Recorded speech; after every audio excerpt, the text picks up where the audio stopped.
የዓለም መሪዎች አዝናኝ ገጠመኞችና የአፍ ወለምታዎች። የብሪታንያው ንጉስ ቻርልስ ሶስተኛ፣ የካናዳ፣ የአሜሪካ፣ የብሪታንያ፣ የፊንላንድና የሌሎች ሀገራት መሪዎችም በቅርብ ዓመታት በፈጸሟቸው የተለዩና ድንገቴ ተግባራት በካሜራ ባለሙያዎች አማካኝነት ለታሪክ ቅርስነት ተቀርጸው ተቀምጠዋል። በተለይ በፈረንጆቹ 2022 የዓለም መሪዎች ፈገግ የሚያሰኙ ተግባራትን ከውነው ምስሎቹም በስፋት በማህበራዊ ሚዲያዎች ላይ ተዘዋውረዋል። ስሊፒ ጆ ወይም ጆ ባይደን።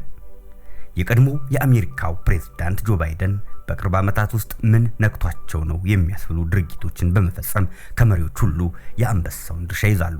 የቀድሞ የታላቋ ሀገር አሜሪካ መሪ የነበሩት ጆ ባይደን በአዛውንትነት እድሜያቸው ስልጣን መያዛቸው በርካታ ጣጣዎችን አምጥቶባቸው ነበር። የ80 ዓመቱ አዛውንት በመሪነታቸው ወቅት በተለይ በጥር ወር 2022 የፎክስ ኒውስን ጋዜጠኛ መግለጫ እየሰጡ እያለ የተሳደቡበት ገጠመኝ የአሳፋሪ ድርጊታቸው ጅማሮ ነበር። በመቀጠልም በካንሰር ያጡት ልጃቸው ህይወቱ ያለፈበትን ጊዜ በመርሳታቸው ደግሞ መነጋገሪያ ሆኑ። ፕሬዝዳንቱ በጋዜጠኛው ለቀረበባቸው ጥያቄ ምላሽ ከሰጡ በኋላ ደደብ የውሻ ልጅ ብለው በመሳደባቸው የአፍ ወለምታ በቅቤ አይታሽ ነገር ሆኖባቸዋል።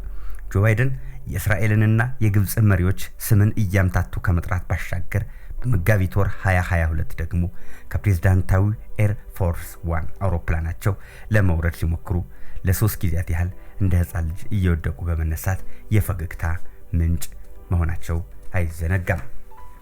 ጆ ባይደን በሰኔ ወርም በድጋሚ አውሮፕላን ላይ መውጣት ሲሳናቸው የሚያሳይ ምስል ተለቆ ነበር።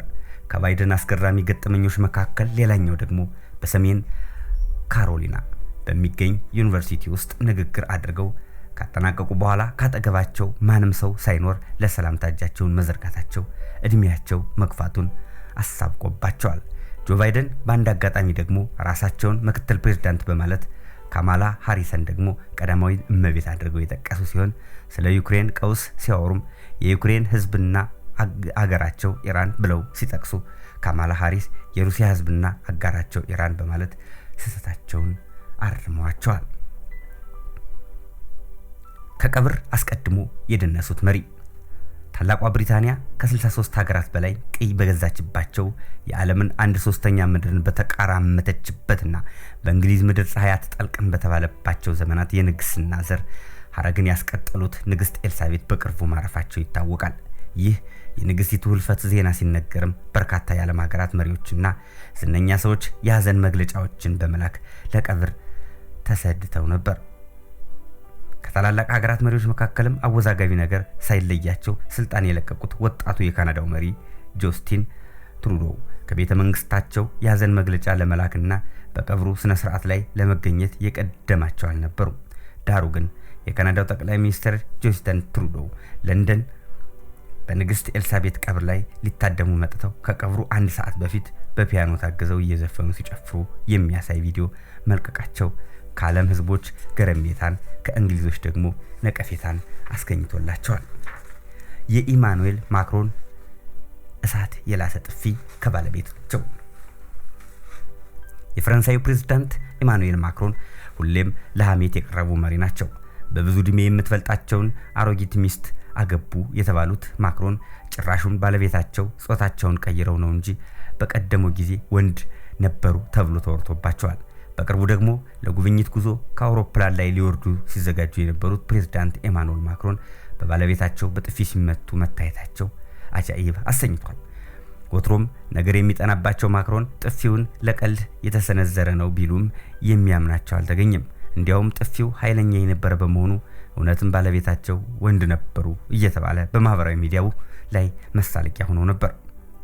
የምግብ ሂሳብ ያጭበረበረችው ጠቅላይ ሚኒስትር። ብሪታንያን ለ44 ቀናት የመራችው ሊዝ ትሪስ አጭር የስልጣን ቀናትን ብታሳልፍም ትዝብት ላይ ከሚጥል ጉዳይ ማምለጥ አልቻለችም። ጠቅላይ ሚኒስትሯ በለንደን በሚገኝ ቅንጡ ሆቴል ገብታ ከጓደኛዋ ጋር ምሳ ከተመገበች በኋላ የሚጠበቅባትን ሂሳብ በትክክለኛ መንገድ መክፈል ቢጠበቅባትም ለሆቴሉ ሂሳብ ሹሞች ገንዘብ የሌለውና የተዘጋ ካርድ በመስጠት ልትወጣ ስትል ተይዛለች። ዳሩ ግን ከጠቅላይ ሚኒስትሯ ጋር የነበረችው ጓደኛዋ ሂሳቡን ይቅርታ ጠይቃ በመክፈል የማይሰራውን ካርድ በአፍረት ለመሪዋ መልሳ ሰጥታታለች። ውሃ ቆጥቡ ያሉት ውሃ ባካኙ መሪ የጀርመኑ መራሄ መንግስት ኦላፍ ሾልዝ በጭንቀት ከሚራወጡ መሪዎች አንዱ ናቸው። እኒህ መሪ የሩሲያና የዩክሬን ጦርነት መዘዝ ይዞባቸው በመምጣቱ በመላው አውሮፓ ሀገራት መፍትሄ ፍለጋ እየተንከራተቱ ነው። ይህም አልበቃ ብሏቸው የሩሲያ ነዳጅ ተቋርጦባቸው ሀገራቸው ጀርመንም የውሃ እጥረት አጋጥሟታል። ኦላፍ ሾልዝ በተለይ በውሃ እጥረት ላይ ትኩረት በማድረግ ህዝቦቻቸው ውሃን በአግባቡ ቆጥበው እንዲጠቀሙና እንዲያባክኑ አሳስበው ነበር። ዳሩ ግን በአንድ አጋጣሚ ከጋዜጠኞች ጥያቄ የቀረበላቸው ኦላፍ ሾልዝ የሰጡት መልስ ትዝብት ላይ ጥሏቸዋል። ለኦላፍ የቀረበው ጥያቄ በቀን ስንት ጊዜ ገላውትን ይታጠባሉ የሚል ሲሆን ጀርመናውያንን የውሃ ፍጆታውን እንዲቀንሱ የወተወቱት መራሄ መንግስት ኦላፍ በቀን 7 ጊዜ ገላይን ታጠባለሁ ማለታቸው ለከባድ ነቀፌታ ጥሏቸው ነበር። ወትሮም የምላስ ወለምታ በቅቤ አይታሽም። የዛሬው